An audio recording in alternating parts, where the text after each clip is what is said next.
May you always do for others, and let others do for you.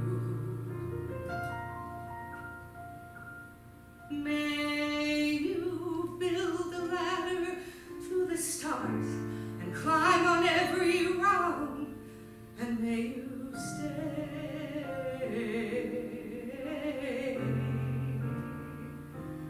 forever young.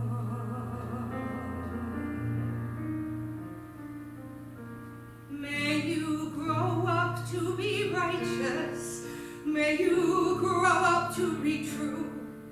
May you always know the truth and see the light surrounding you. May you always be courageous, stand upright and be strong, and may you stay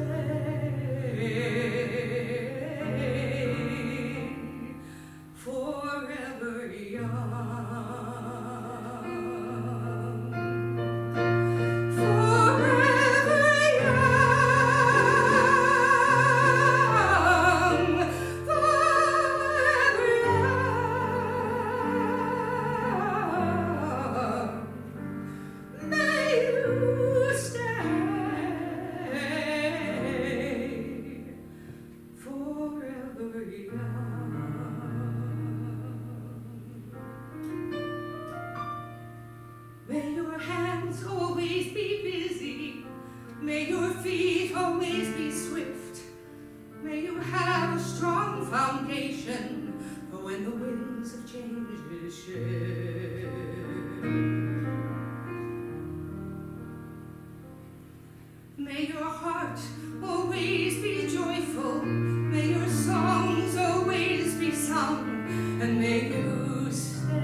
just graduated at the bottom of my elite high school's stoned class of 1967.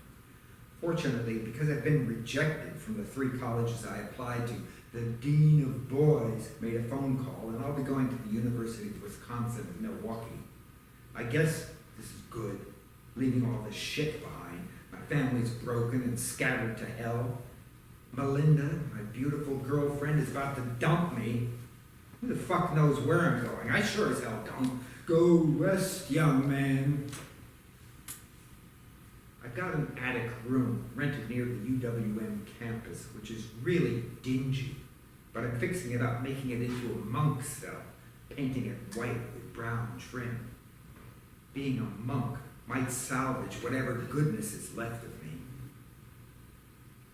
Downstairs, the Herod family lives. John Sr., his wife Anna Marie, their kids Missy, John Jr., Joe, Leona, Stephen, and Elizabeth. Plus their basset hound Gaylord, named after Senator Gaylord Nelson. John Sr. is getting a master's degree in social work, but Anna Marie, she wears the pants in the family. Actually, the same black dresses every day with a big silver crucifix dangling from her neck. I've always wanted a crucifix. I identify with being crucified. I really like Anna Marie. I come home for lunch and just the 2 of us sit at the metal kitchen table. She makes a bologna sandwich on white bread and a glass of lime Kool-Aid for me. We talk about Father Groppy and the open housing marches going on downtown, and Martin Luther King, the war in Vietnam, and resisting the draft. She's given me a book, The Phenomenon of Man, by Teilhard de Chardin, a geologist priest who believes in spiritual evolution. I'm working my way through that book, thinking about his point omega, wondering if we'll ever get there when the shit of the world is chucked overboard and we finally love one another. This afternoon after classes, I walk home, and when I get in the front door, Gaylord starts howling, and John Jr. yells, "Hey Tom, about time, let's go out back and play on the tire swing." "No, Tom, you promised to watch Lost in Space with me, Tom. Dr. Smith needs help. Tom, help me, help!" Joe yelled, sounding like Dr. Smith on the TV. "Hey, quiet down out there, you guys," Missy screams from the kitchen table. "I'm trying to do my homework." 11-year-old Leona throws her arms around my waist and pulls me down onto the couch. "Let me sit in your lap, Tom."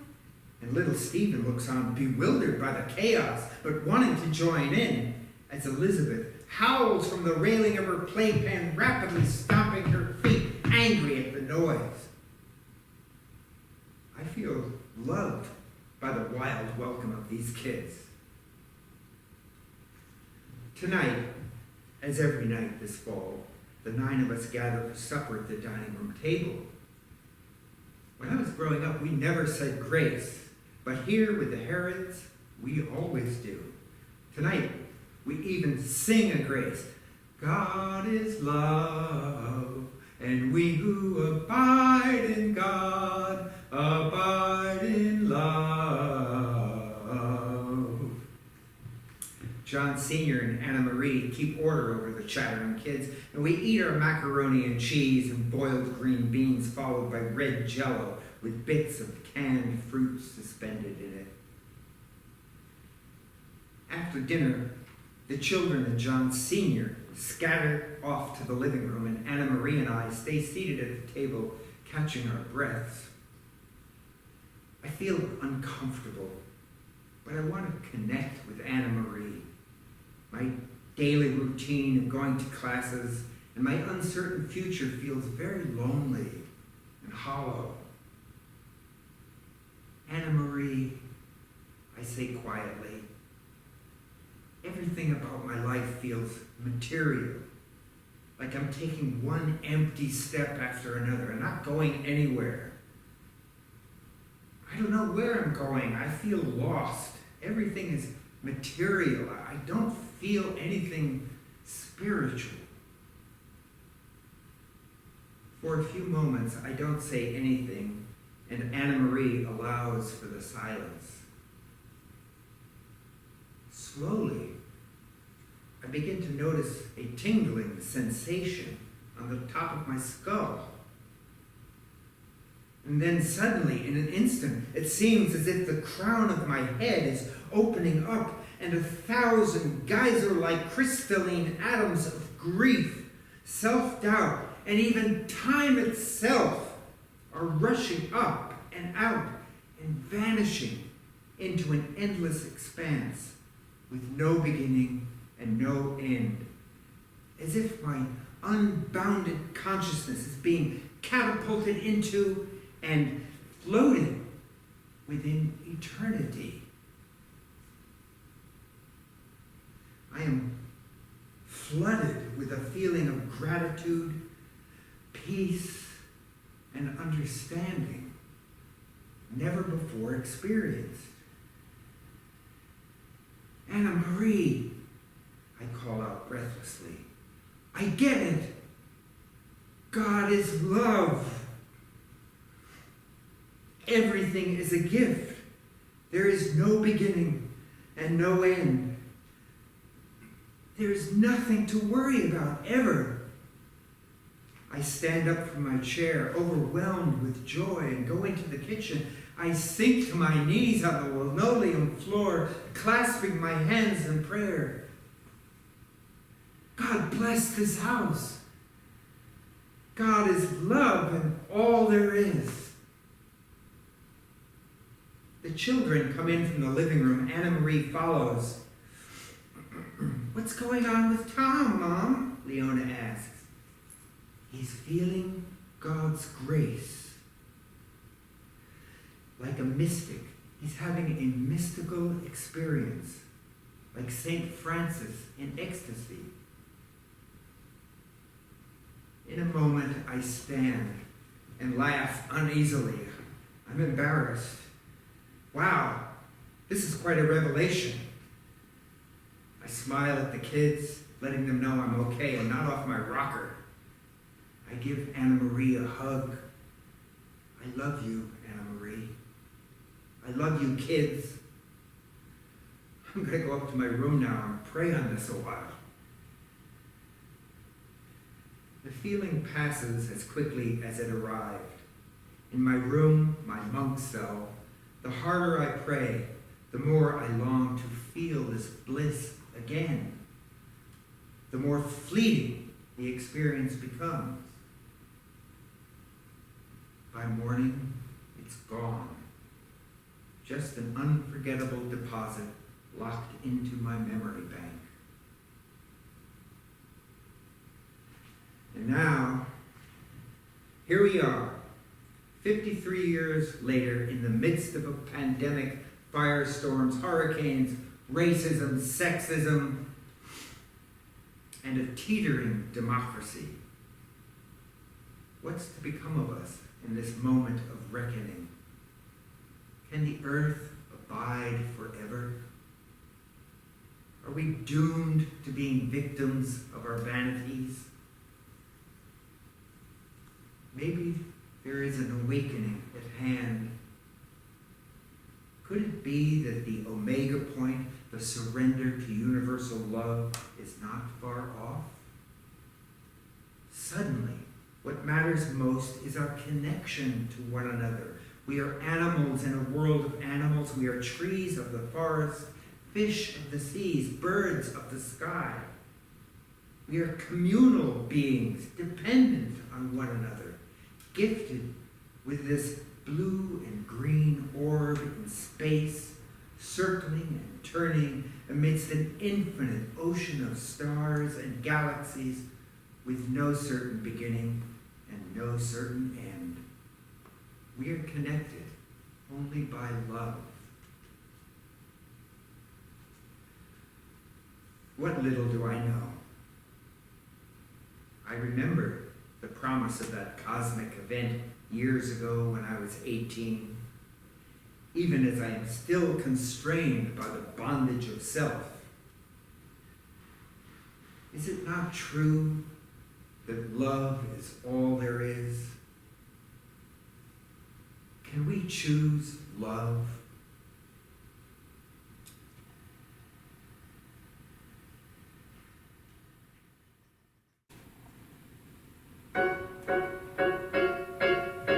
The universe is more than just space with no end. La la la la la. Just think of the universe as a female best friend, and you can be like, "Hey universe, what's happening, girl?"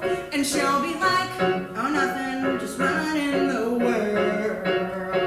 And you'll be like, "What?" And the universe will be like, "I know you're on the right track, girl. I got your back, girl. I'm helping you grow. Think positive, act positive. You are a child of the earth." Life coaching, nailing it. Time to take command. You dictate the hand the universe deals. Look, science makes no sense. Who needs evidence? Go with your feels. I'm like a radio tuned to the stars. I found my frequency. Crystals speak to me. Know what they're saying? Buy more crystals. Everything happens for a reason. Be a beacon of light in the world. Put a little alright in the world. There are spiritual guides above the cup and see 'em. Perception is reality. Just listen to the melody the universe sings. 'Cause everything happens for a reason. One day you may wake up alone. 'Cause your husband and his boyfriend bought a boat and then they sailed away to Rome. That was specific. So you cry yourself to sleep in deep despair, talking to the walls 'cause there's no one there. And you have to buy a cat 'cause that's your last chance to have a family. Take it from me that your aging ass will have to believe. Everything happens for a reason. Put some more fun in the world. A little I'm still young in the world. Be prepared to take your eggs and freeze them. Oh boy. 'Cause everything happens. Even terrible things can happen. 'Cause the universe is random. But random for a reason. Yes!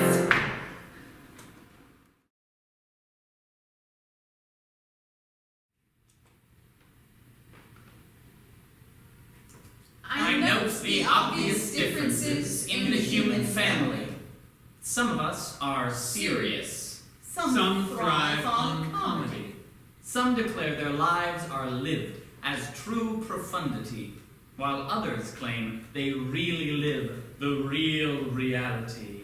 The variety of our skin tones can confuse, bemuse, delight, Brown And pink, and beige, and purple, tan, and blue, and white. I've sailed upon the 7 seas and stopped in every land. I've seen the wonders of the world. not yet one common man. I know 10,000 women called Jane, Jane and Mary Jane. Yet I've not seen any two who really were the same. Mirror twins are different, although their features jibe. And lovers think quite different thoughts. While lying side by side. We love and lose in China. We weep on England's moors. We laugh and moan in Guinea. We thrive on Spanish shores. We seek success in Finland, are born and die in Maine. In minor ways we differ. In major we're the same. I note the obvious differences between each sort and type. But we are more alike, my friends, than we are unalike.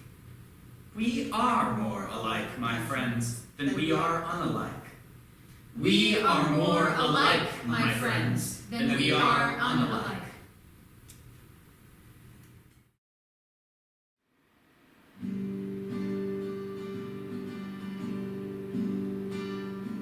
When this old world starts getting me down and people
I get away from the hustling crowds and all that rat race noise down in the streets. On the roof, it's peaceful as can be.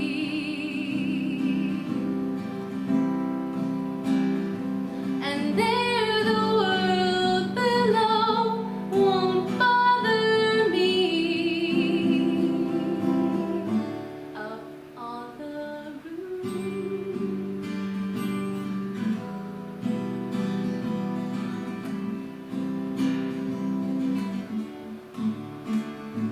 At night the stars put on a show for free. And darling, you can share it all with me. I keep a-telling you that right smack dab in the middle of town I found a paradise that's trouble-proof.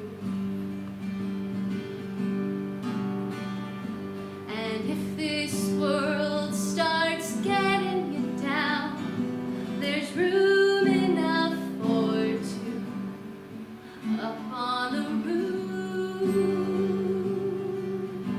Up on the roof. Up on the roof. Up on the roof.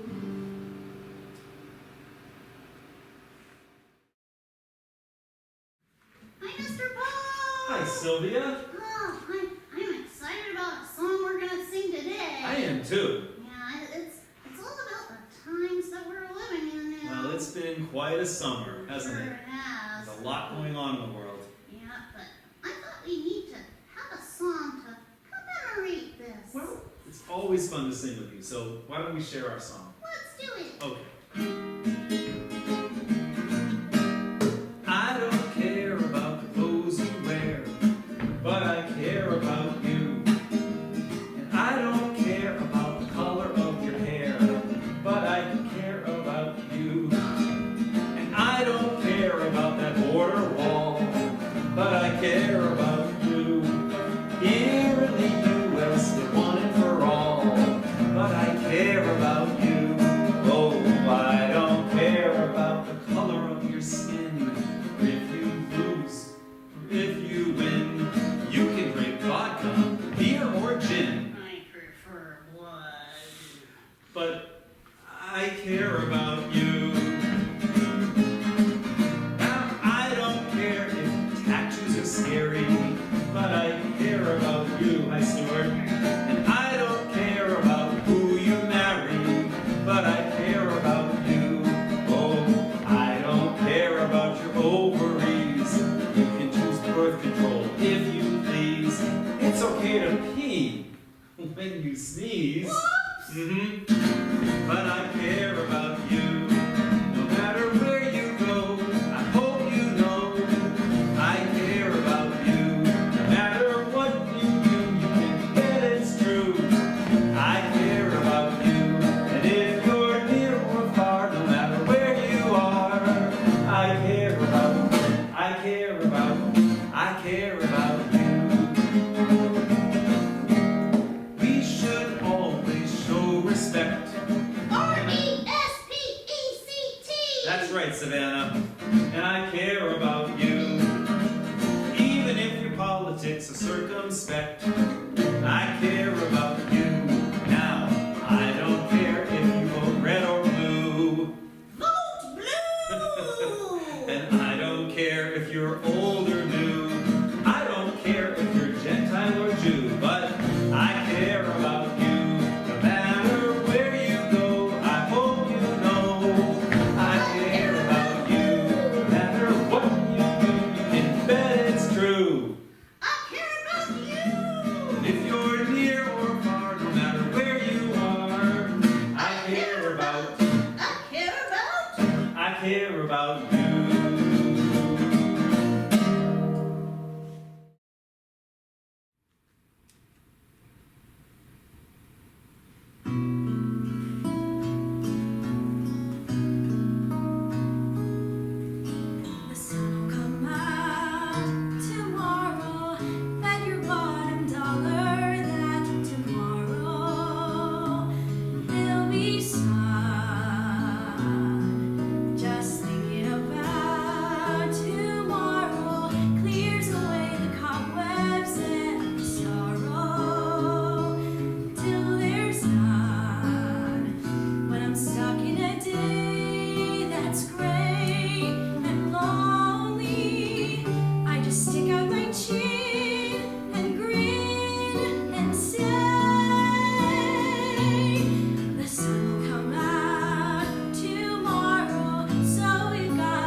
I'm making a list of every brilliant thing. I'm not sure, but I think I might be a genius.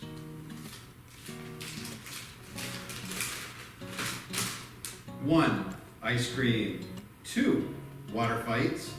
3, staying up past your bedtime and being able to watch TV. 4, the color yellow. 5, things with stripes. 6, roller coasters. 7, people falling over. 8, juice. 9, chocolate. 10, kind old people who aren't weird and don't smell funny. And it occurred to me, the list should be presented in no particular order. There was no way of saying that, for example, SpongeBob was objectively better than spaghetti bolognese. 23, SpongeBob. 24, spaghetti bolognese. Breakfast for dinner. 26, peeing in the ocean. 25, wearing a cape. 26, peeing in the ocean and nobody knows. 3:15, the smell of old books. 316, Tom Brady. 575, piglets. 761, deciding you're not too old to climb trees. 823, skinny dipping. 995, bubble wrap. 2000, coffee. 2,390, people who can't sing but either don't care or don't know. 9,995, falling in love. 9,996, sex. 9,997, being cooked for. 253,263, the feeling of calm, which follows the realization that although you may be in a regrettable situation, there's nothing you can do about it. 1 million. You.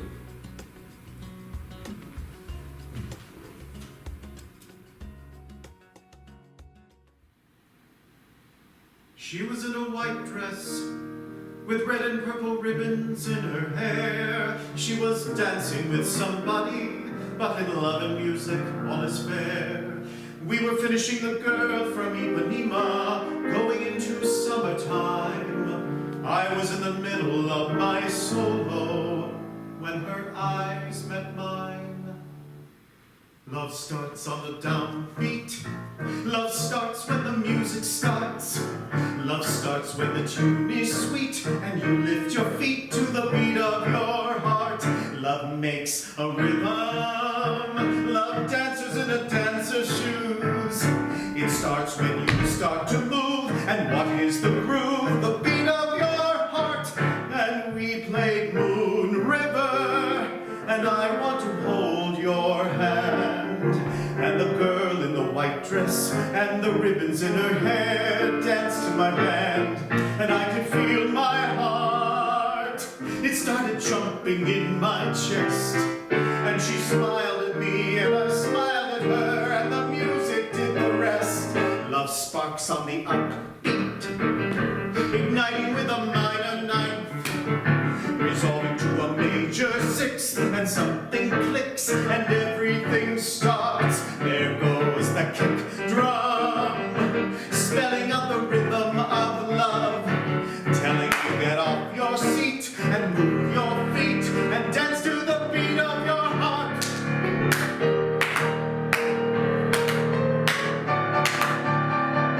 And if you play me summertime, and if I stop and close my eyes, I see an angel swirling, moving young and so alive.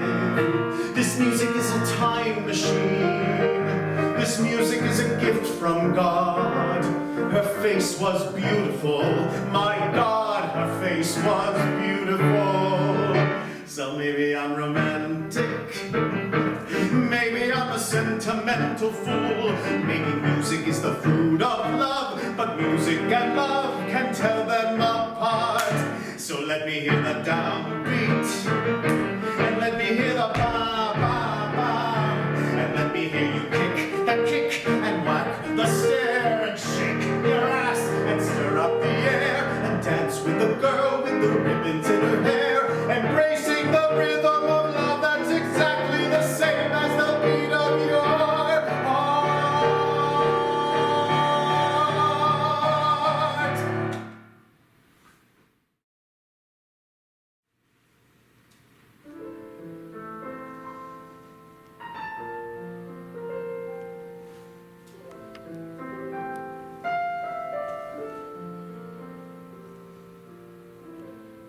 goodness is rewarded,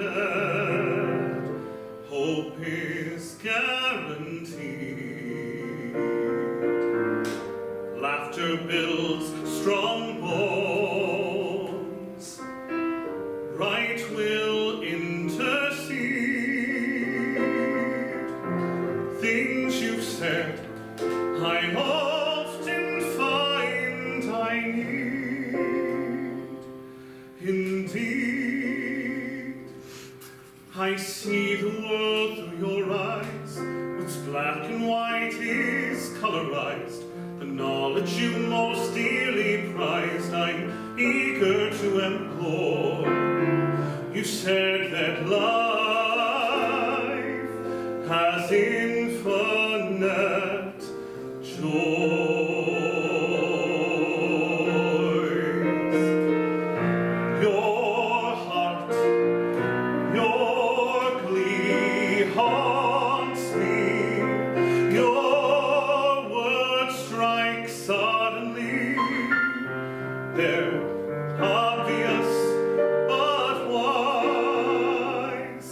I see the world through your eyes, and possibilities expand. The one thing I don't understand is how you kept your poise when life has infinite joys. Oh, life has infinite joys, infinite joys.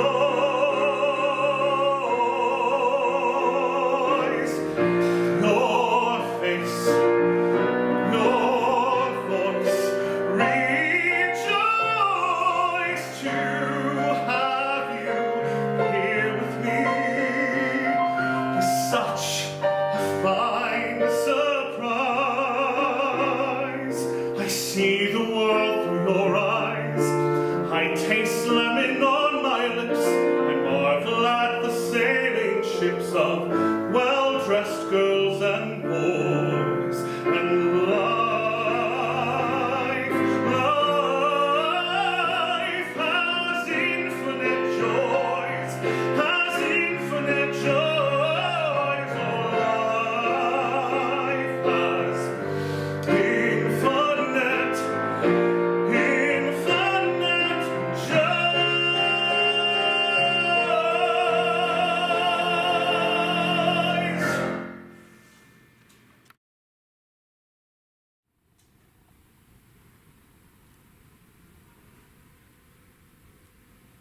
July 14th, 1861. Camp Clark, Washington. My very dear Sarah, the indications are very strong that we shall move in a few days, perhaps tomorrow. Lest I should not be able to write again, I feel impelled to write a few lines that may fall under your eye when I shall be no more. I have no misgivings about or lack of confidence in the cause in which I am engaged, and my courage does not halt or falter. I know how strongly American civilization now leans on the triumph of the government, and how great a debt we owe to those who went before us through the blood and sufferings of the Revolution. And I am willing, perfectly willing, to lay down all my joys in this life to help maintain this government and to pay that debt. And Sarah, my love for you is deathless. It seems to bind me with mighty cables that nothing but omnipotence could break. And yet my love of country comes over me like a strong wind and bears me unresistibly on with all these chains to the battlefield. The memories of the blissful moments I have spent with you come creeping over me, and I feel most gratified to God and to you that I have enjoyed them for so long.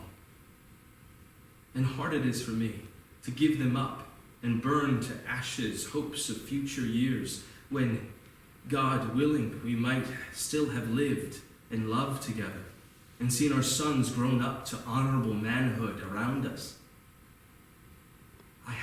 I know but few and small claims upon divine providence. But something whispers to me, perhaps it is the wafted prayer of my little Edgar, that I shall return to my loved ones unharmed. If I do not, my dear Sarah, please know how much I love you. And when my last breath escapes me on the battlefield, it will whisper your name. Forgive my many faults and the many pains I have caused you. How thoughtless and foolish I have oftentimes been. And how gladly would I wash out with my tears every little spot upon your happiness. But oh, Sarah, if the dead can come back to this earth and flit unseen around those they loved, I shall always be near you in the gladdest days and the darkest nights. Always. Always. And if there be a soft breeze upon your cheek, it shall be my breath.